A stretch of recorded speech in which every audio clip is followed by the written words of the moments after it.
And I can add that sorry, go ahead. In 1981, when he was born, he had a really difficult birth because he was born premature, but only God knew that he needed to come that early because he had a cyst on his kidney that was growing. And he was born footling breech, and they pulled on him quickly, life-saving measures, delivered and broke his clavicle.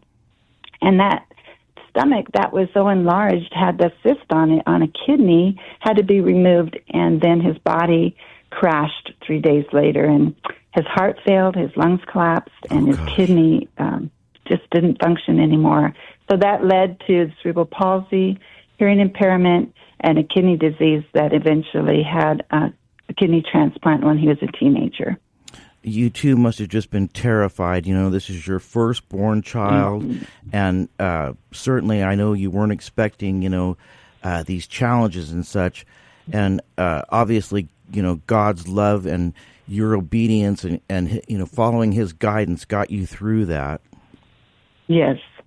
I tell you that it was a shock to our system because we were like any other young couple, 22 years old, excited for our firstborn, and then to have this take place, we walked around in shock for weeks, months, and probably years trying to recover from it. But we always had God, always had God as a base. And when he was 1 week old, the doctors told us, you know what, he's so bad a shape, we can help you let him die if you want.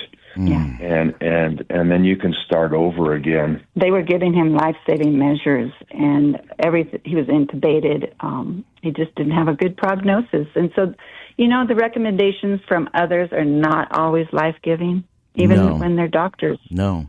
So convenience doesn't define happiness, and we found that out. That when we chose to surrender Jacob to Jesus, he returned him to us, and he performed miracles. He turned his EEGs from severely abnormal to normal. And then from that day forward, when we got to bring him home, every day was a treasure of seeing life.